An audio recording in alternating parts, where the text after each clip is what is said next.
for those of you who don't know me, I am Jamie Reinke. I'm this is my least favorite slide. I'm sorry, Chuck, I should have you do it for me. I'm a professional engineer at the Department of Natural Resources. I've been here for 8 years now, but have been working in the water resources field for, gosh, going all the way back to my internship. So 20 years this year. I'm a certified floodplain manager. I've been serving as the interim state national flood insurance program coordinator for Nebraska for the past 2 years. The state cooperating technical partners program manager, that's our mapping program. And I've been helping with those activities the entire time I've been at DNR, so 8 years now, and am the floodplain management division head. All right, so I will warn you that the first part of the presentation is going to be very heavy in the regulations because that's really the reason this presentation exists. If it weren't for the regulations, we wouldn't be worried about this topic at all. There are some nuances between the federal regulations and the state, so we're going to do a little bit of back and forth between the two. If there's anything that's confusing to anyone, just let me know or type a question in the chat. So what is a floodway? According to the Code of Federal Regulations, Title 44, Part 59.1, the definitions section, a regulatory floodway means the channel of a river or other watercourse and the adjacent land areas that must be reserved in order to discharge the base flood without cumulatively increasing the water surface elevation more than a designated height. And in Nebraska, the designated height is 1 foot. That's a federal standard and a state standard. We don't have a higher standard in that regard. And then according to the Nebraska State Statute 31-1008, floodway defined.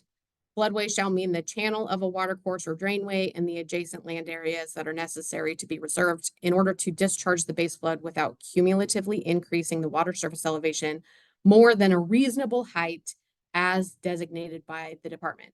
So not drastically different, a little bit different. And again, the department refers to DNR, and that designated height is 1 foot in Nebraska. On a map, if you can see my cursor, the floodway is the red area, and the blue line, the squiggly line, is the stream center line or profile baseline. The floodway is the stream channel and the portion that's adjacent to that in the floodplain that must remain open to permit the passage of the base flood. It is also, and probably more importantly, was created as a regulatory measure to assist communities with protecting the river corridor where flows are most sensitive to encroachment, but also it eliminates some of the administrative burden with having to produce models anytime anything is being done within a community, because anything in the flood fringe area doesn't necessarily need to be modeled. So what this looks like in a cross-section view, if this is your normal conditions of your river, can you see my cursor? Okay, perfect, that helps. And then we have this little area of fill that happened. Your base flood elevation would be your 1% annual chance flood event. The floodway would essentially be taking everything on the outside and just squishing it in until you get that set rise of not more than 1 foot in between the base flood elevation and the floodway elevation. And then the flood fringe is the area that would exist outside of that floodway where any amount of fill could be placed and it would not increase the base flood elevation by more than 1 foot. Those of you who are familiar with modeling or familiar with reviewing this type of information know that the surcharge is not always going to sit at 1 foot. It's going to vary as you're modeling because there just isn't a way in a model to get it at 1 foot everywhere. Okay, back to more regulations. Thank you, Michelle, for putting a poll question in the middle of all of this.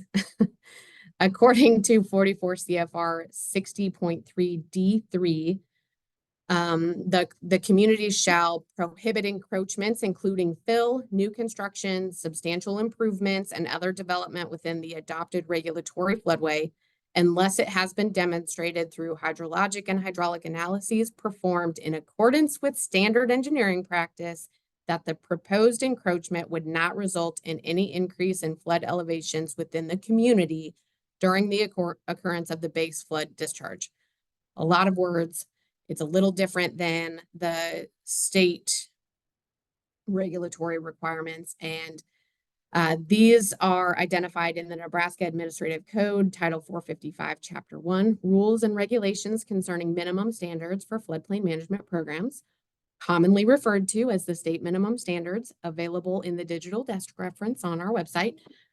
Section 5.01, no new construction, substantial improvements, or other obstruction, which includes fill, shall be permitted within the floodway unless it has been demonstrated through hydrologic and hydraulic analyses performed in accordance with standard engineering practice that the proposed new construction would not result in any increase in water surface elevations along the floodway profile during the occurrence of the base flood.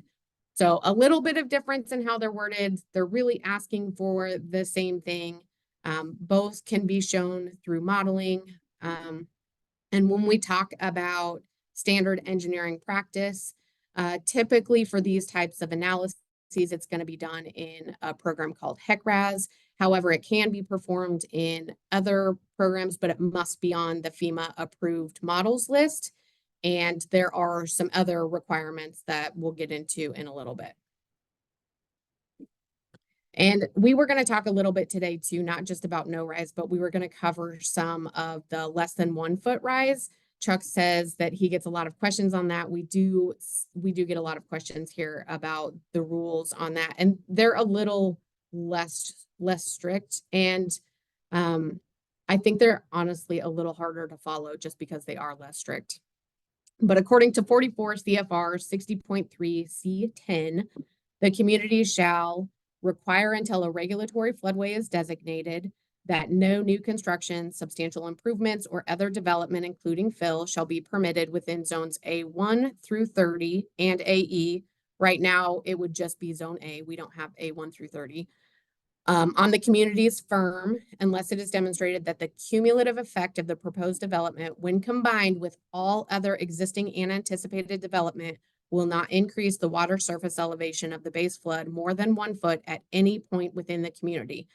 So it's really important for people to understand that it is not just the impact of your project, it is the impact of any project that has occurred within the community from the time the map went effective. Actually, the modeling for the map was created, which often is a couple years prior to when the map went effective. So your flood insurance study, if you have one, should identify some of those dates for you. But you need to make sure that if you're doing a less than 1 foot rise, it is not just for your development, that you're looking at the surrounding area and making sure that you're including everything that's been done since that map went effective. The state zone A regulatory requirements, again, from the state minimum standards, section 4.01, no new construction, substantial improvements, or other obstruction, including fill, shall be permitted unless it is demonstrated that the cumulative effect of the proposed new construction, when combined with all other existing and anticipated new construction or substantial improvement, will not increase the water surface elevation of the base flood more than 1 foot at any location. So the federal regulation is saying at anywhere within the community. The state says at any location within the model.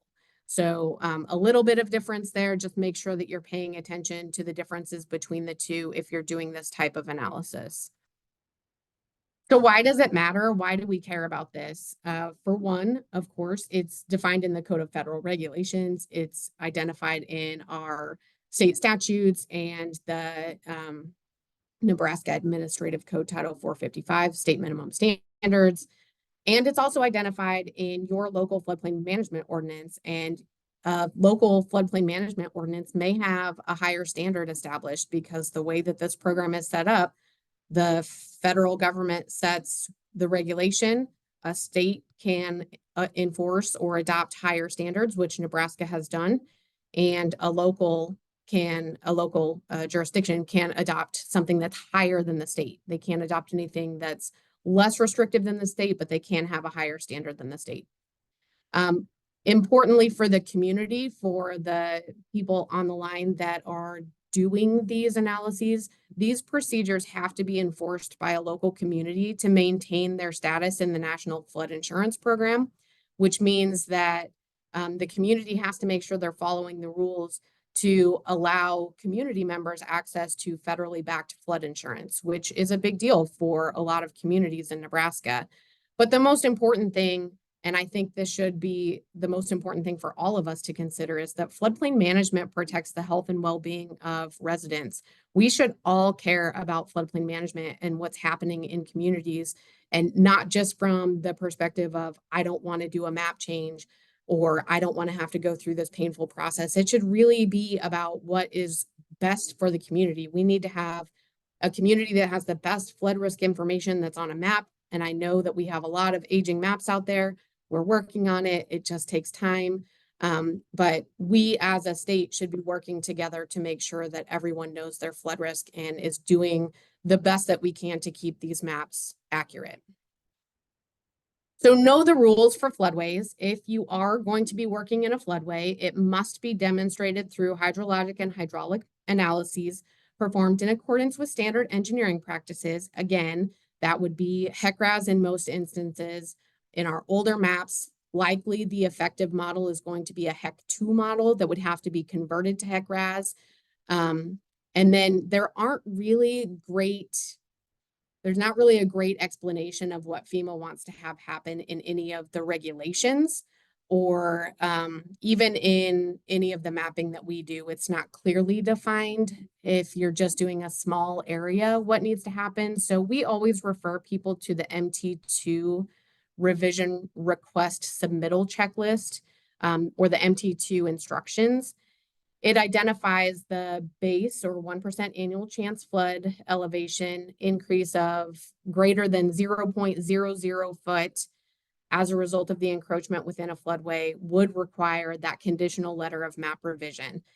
And that's not that that's the only thing that can trigger the CLOMAR, but it is something that for sure requires a CLOMAR. If you see a change of 0.01 foot, then you are beyond the threshold of being able to skirt by with no map change. DNR a few years ago created guidance for completing no-rise analyses that kind of go through the process and explain the different models that need to be created.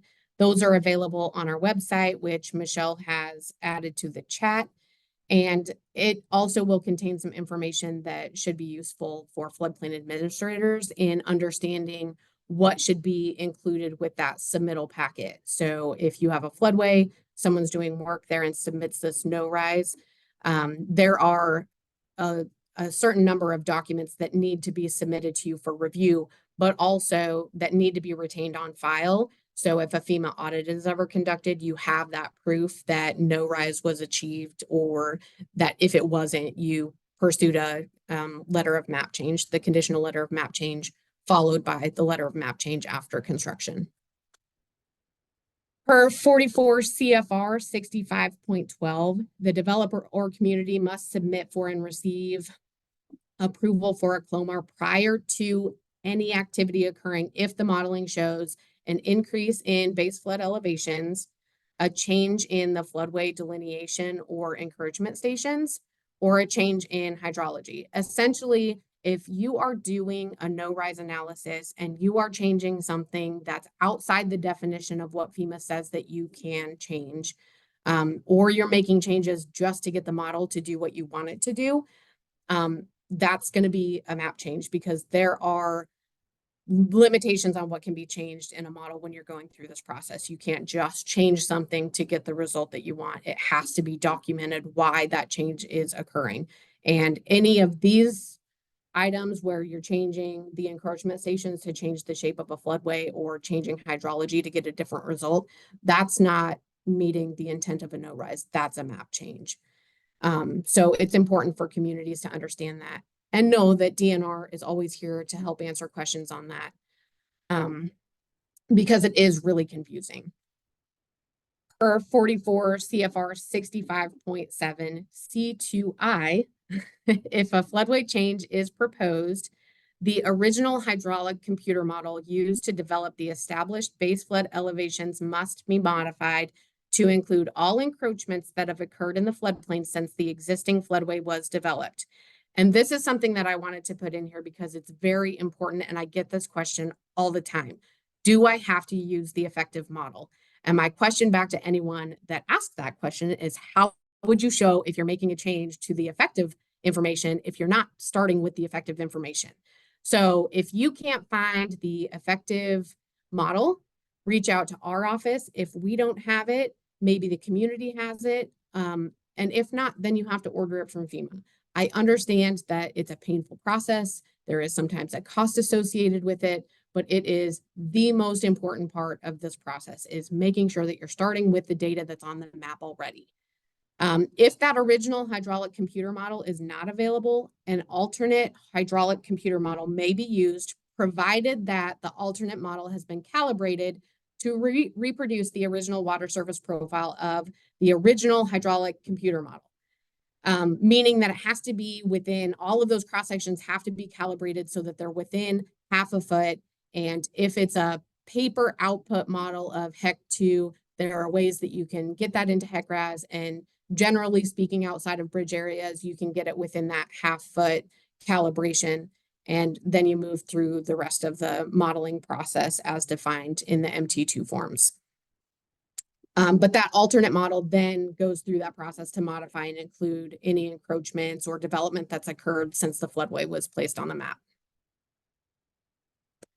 In Zone A, this is, again, going to be a little bit of a looser restriction, but according to 44 CFR 60.3 C13, a user must submit for and receive approval for a conditional letter of map revision prior to any construction if there's an increase in base flood elevations of more than 1 foot. And the analysis, of course, has to be supported by technical data that conforms to standard engineering principles. Now, this is a little bit less strict. There are multiple ways that this can be done. The easiest way for most engineers, most hydraulic engineers were used to using HEC-RAS. So it just makes sense to throw it into HEC-RAS, do that quick analysis, and be done with it. You could do it on just a cross-section, computing cross-sectional area and do normal depth that way.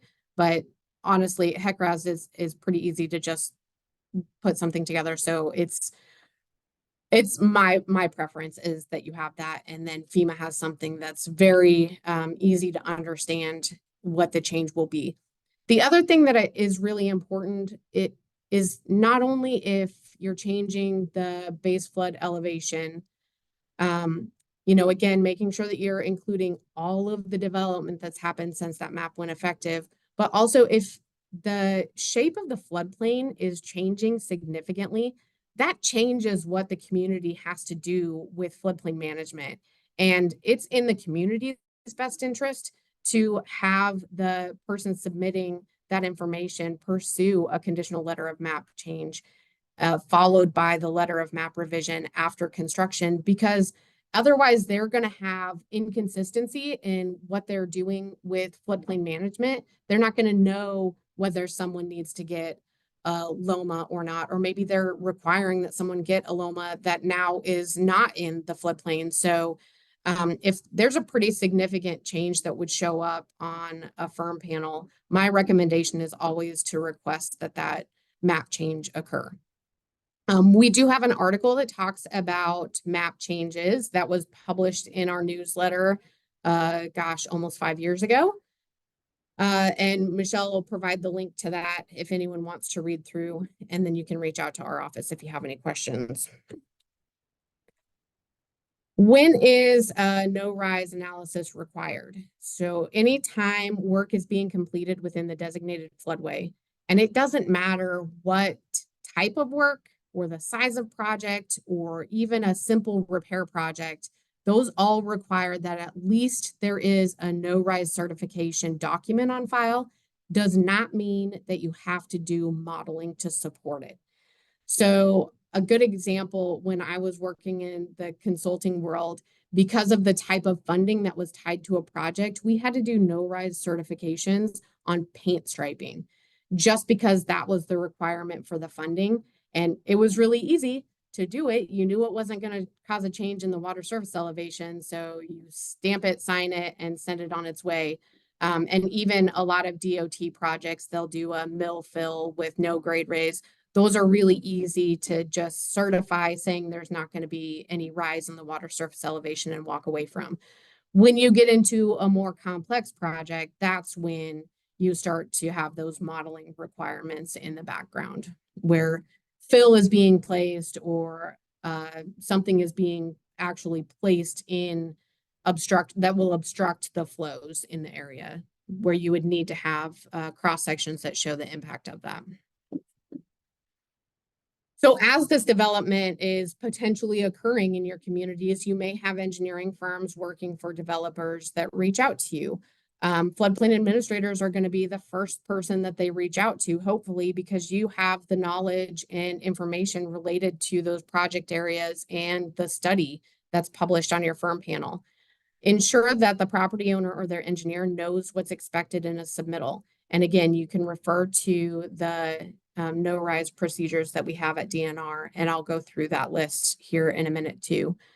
And you can always reach out to us too. If you have questions, if you're getting questions from an engineer and you don't know exactly how to answer that, that's what DNR is here for. We can answer any of those questions through the technical assistance funds that we have available.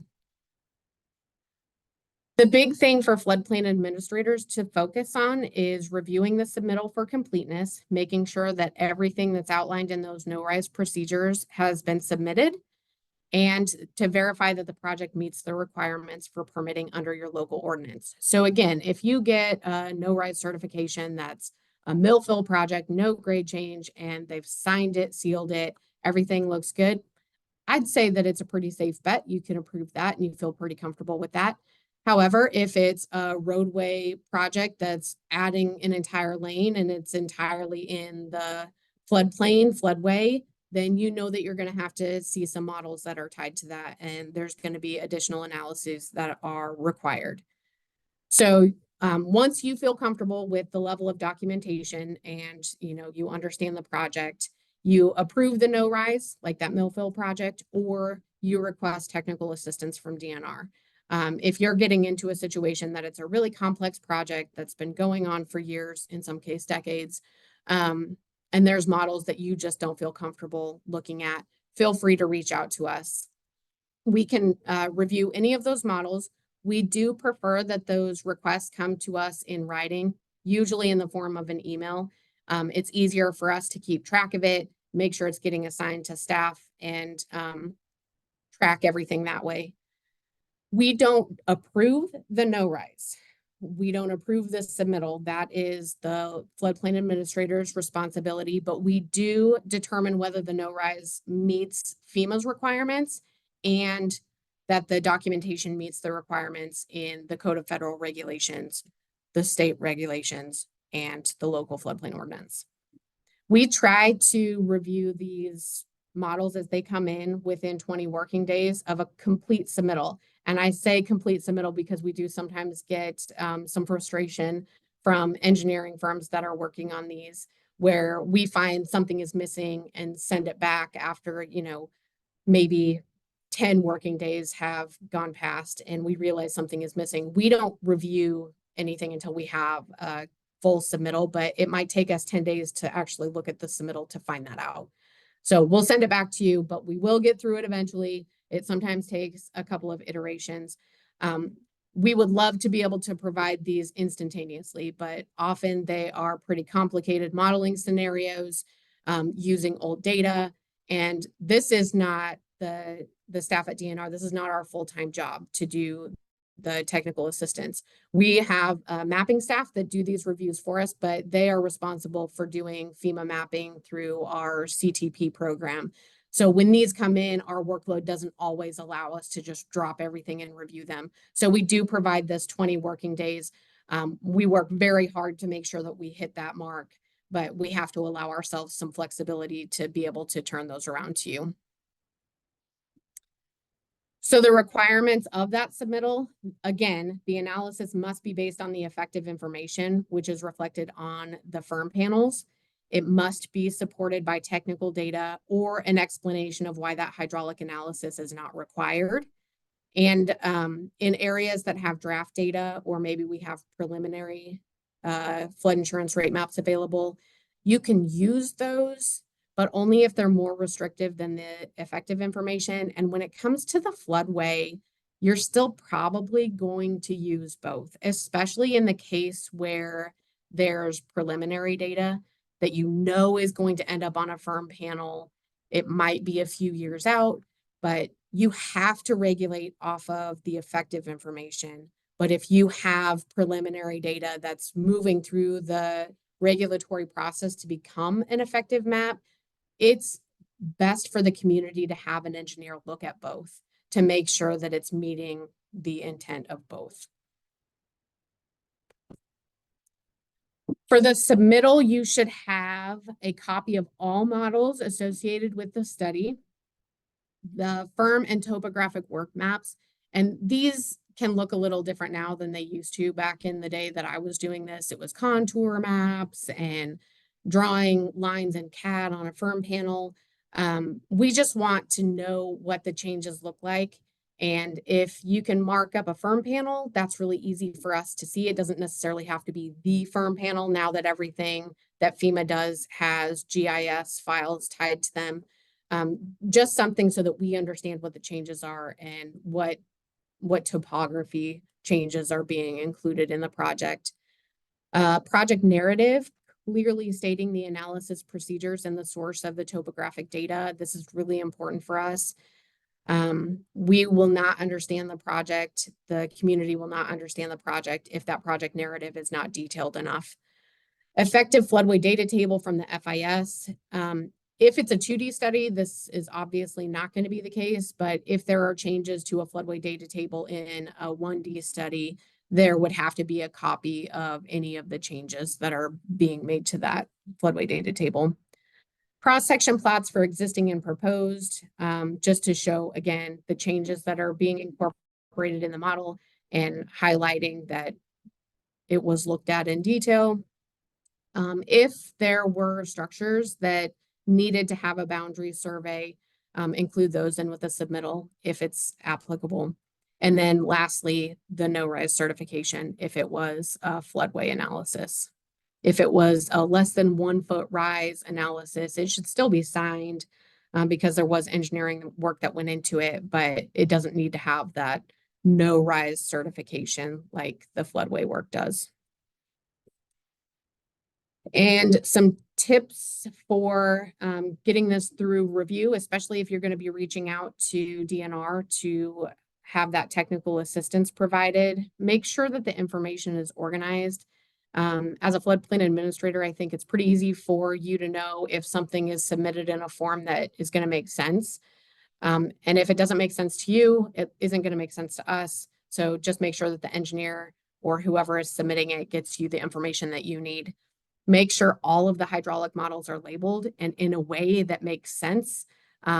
We have seen countless number of ways that labeling can occur, but FEMA has a naming convention that should be followed, and the project narrative should also outline which model is tied to which scenario so that it's understandable for anyone reading it.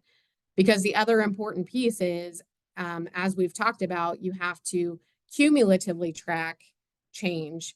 So this model could then be provided to the next person who's proposing to do development. So it would already have that previous work included in it, and then they could work from that. So make sure that the project narrative is very understandable, that the models are very understandable.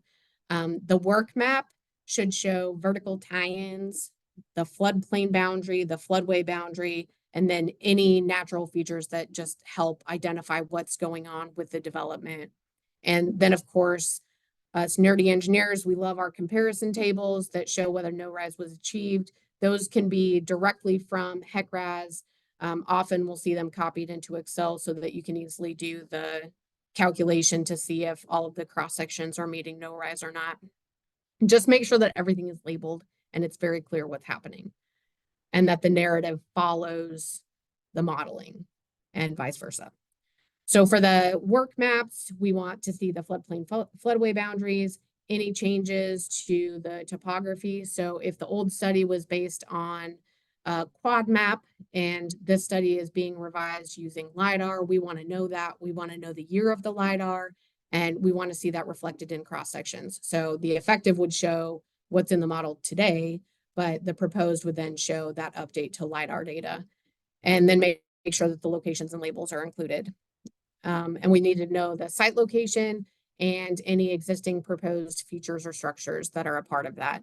And know that as you're doing this analysis or as you're reviewing an analysis, you start from the effective model, but they need to add cross sections to make sure that they are properly documenting that the changes are not going to affect that model. So you don't just see the effective cross sections that are on a firm panel. You should also expect to see some added cross sections to make sure that there isn't going to be a change. The project narrative should include all modifications to the effective model. And this is, because some of these effective models are so old, there are going to be some changes. Maybe there's a new bridge that's been put in. Maybe there's, a highway that changed over the course of time, or structures that have been built.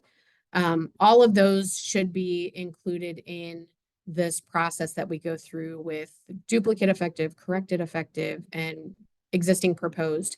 FEMA has it very well outlined in those MT2 forms, so follow that process. But if anyone has questions on what that should look like, feel free to reach out to our group.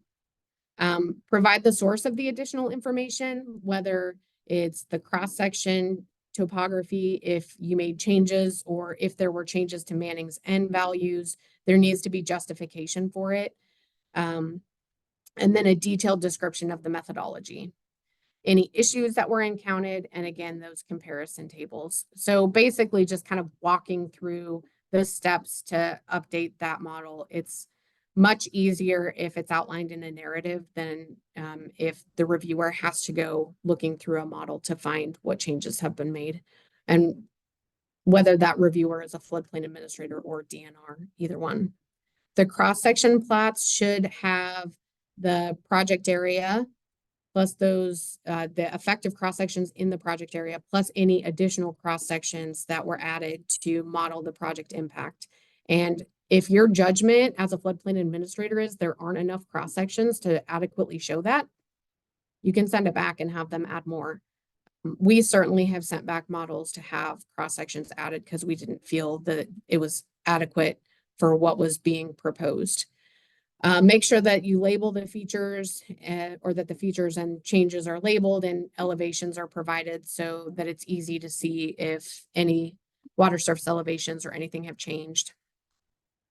And then the certification, that has to be signed by a professional engineer that is registered in the state of Nebraska. It has to address BFEs, the floodway elevations, and floodway widths to show that nothing is being changed. And it should not use qualifying language. I believe in my judgment, no significant impact, minor impacts, no increase in published BFE. It needs to say there is no rise, no change in BFE, no matter what that is, because you've gone through the modeling process and when you update the effective model, your BFE might not be what's on the map anymore. So if you say that there's no increase in published BFE, that doesn't necessarily mean that there's no rise between the new, existing, and proposed model. So just make sure that it's very definitive that this is what has been accomplished. And then once the community is okay with what's been submitted, the community can sign off on it. Other things to consider, the no rise certification does not affect only the property in question. So if there is a rise somewhere, you definitely want to keep an eye on neighboring properties, because I guarantee you if there's an increase and someone sees that their neighbor put up this giant machine shop and they get flooded when they've never been flooded before, they're going to be asking some questions about that. The less than 1 foot rise also does not affect only the location in question. And that's a much bigger deal because you're talking about up to a foot of rise. So you're going to want to make sure that you're not impacting, especially an insurable structure that maybe didn't have to carry flood insurance before, but now all of a sudden, they seem like they're seeing water get pretty close to their house when they never have been before. So just make sure that you're paying attention to who is impacted by the changes that are being proposed. It's important to understand that the level of effort for a no-rise should be at least as comprehensive as a map revision. We're expecting the same submittal package as what FEMA would be expecting for an MT2. And to be honest, that's the process that should be followed anyway, because if the project doesn't meet no-rise or doesn't meet that less than 1 foot of rise, it has to go through the map change process. So you're already basically through the worst part of it. Hydraulic modeling should only be performed by knowledgeable and experienced engineers with a strong understanding of the software being used. We have seen some people that have tried to update models when they're not familiar with FEMA modeling.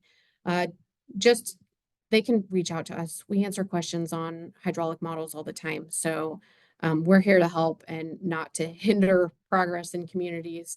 And however we can do that, we'd love to have the conversation. But I think that for the most part, we do see these coming from people that are well-versed in HECRAS, and that program has been around for a while. We are starting to see a shift in some of those submittals now that we have 2D modeling capabilities.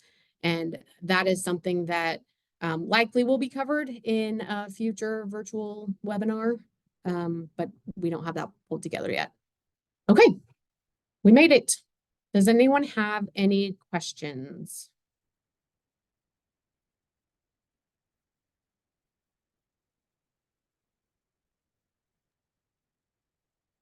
Jamie, I just want to thank you for bringing up that point about the less than 1 foot rise for the floodplain administrators that are on here.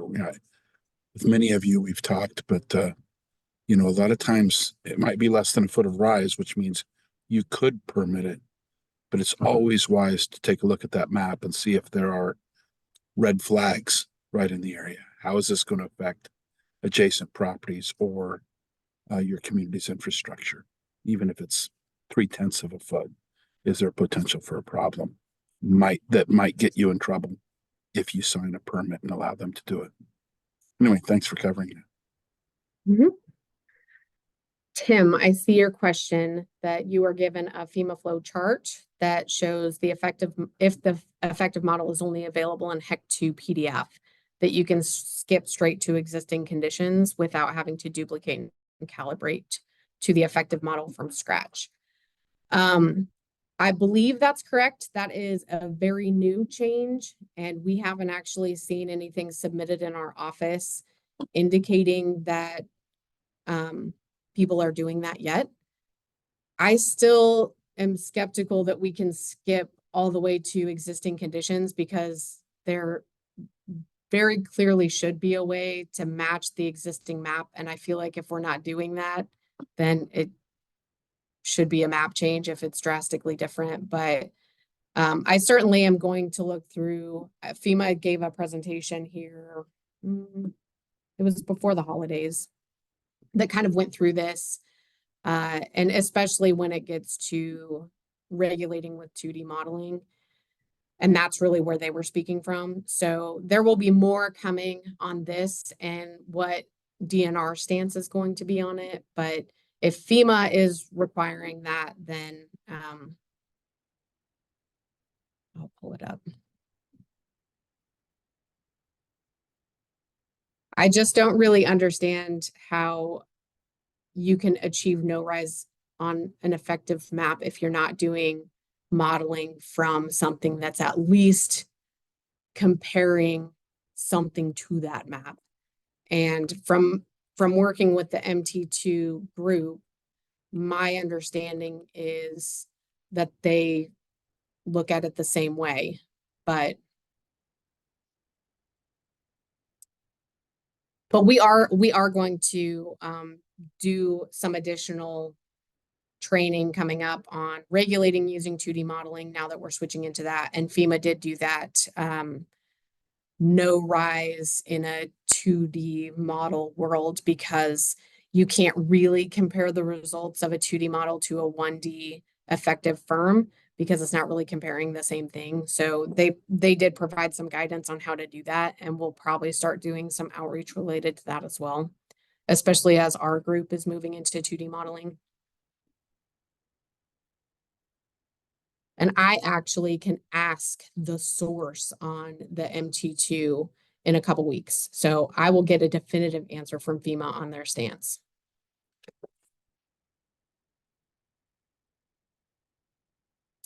And Scott, I see that you had a few questions that maybe won't be helpful for the larger group. Absolutely. You can send them in an email. You can give me a call. I will tell you, you won't get a hold of me this afternoon because I'm in meetings at NEMA all afternoon, but I'd be happy to answer any questions that you have.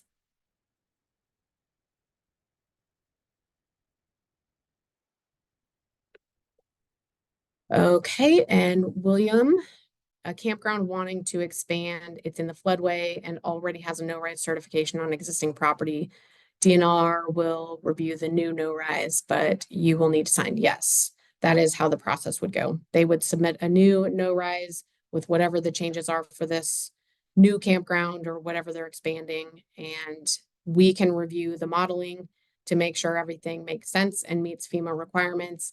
And you would be the one that would sign off on the floodplain development permit if you're the floodplain administrator, but an engineer would actually sign off on the no-rise certification. So there's two steps in a floodway. You have the engineer that signs off saying that it meets no-rise, and then the floodplain development permit that is signed by the floodplain administrator, allowing them to do the work.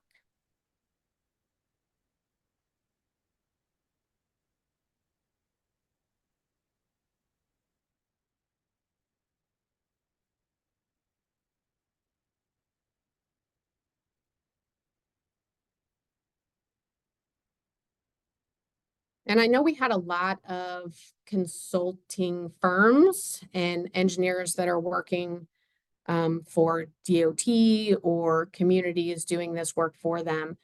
If there would be a benefit in hosting a training like this that would focus in on the process of going through the modeling steps, we'd be happy to host something like that in the future. Just reach out and let us know.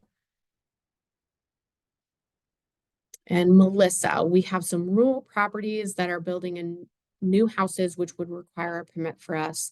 The driveways would cross the floodplain. Do they still need a no-rise permit to cross the floodway? They need a no-rise to cross floodway. They would not necessarily for floodplain, but there should be an analysis done even with a floodplain crossing. And if you need help with that, you can send us some additional information and we can kind of walk you through what needs to happen in the different areas if they're crossing both floodplain and floodway.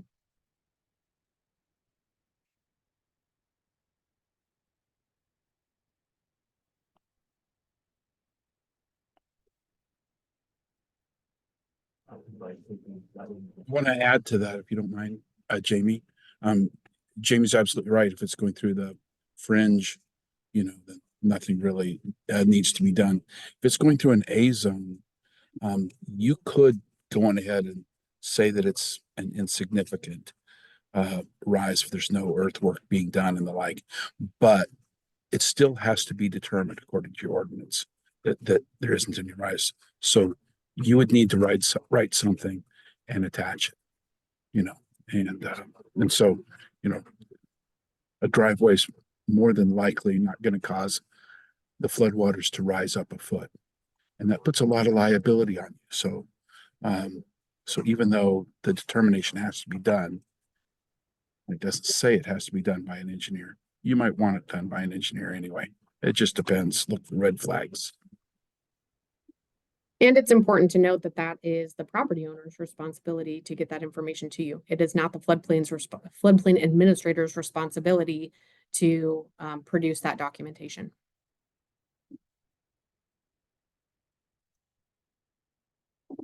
Okay, Becky, when a large project crossing multiple counties, how do you know if the information you get from the engineers is covering the rise for all the counties? That's a really good question. And There are a number of communities that are probably seeing this with some of the larger DOT projects that have been going on. And that's another one that it probably makes sense to have some meetings with the project team. And we've had some meetings recently with DOT on some of their bigger projects. So if the floodplain administrator wants our help, then feel free to pull us in and we can attend meetings. We can review some of that information if we need to. DOT they have a set timeline that they want to provide information on some of those too. So they want to make sure that their hydraulics teams have had a chance to look at the information before we do. So yeah, just reach out to us and we're happy to step in and help in whatever way we can to ensure that it's meeting the requirements for all of the jurisdictions that the project is impacting.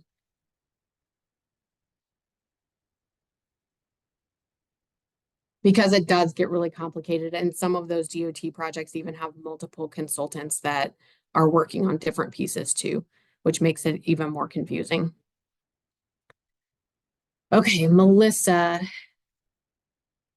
At the point they wanted to cross, it looked like they wanted to add a culvert. And yeah, that is exactly the type of red flag that you should be looking for, because if we're talking about raising a driveway up high enough to add a culvert that has any sort of conveyance capacity, you know, if it's a small stream, it might impact the water surface elevation at the upstream side of that by more than a foot. So absolutely, very, very good point that you should be looking at it, because that's definitely a red flag in my mind too.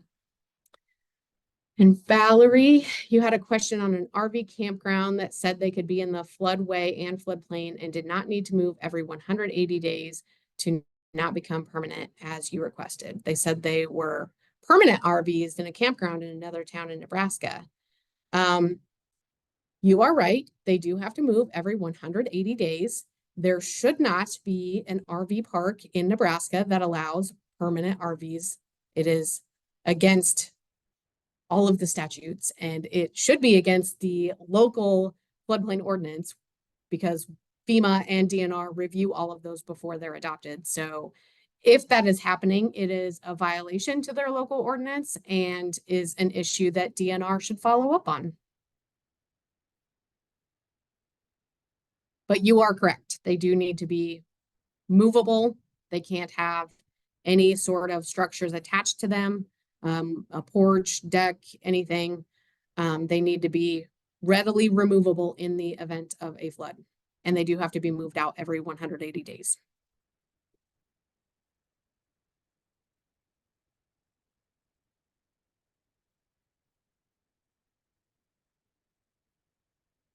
Okay, I threw my contact information up on the PowerPoint and also a link to get to anybody in the floodplain management division.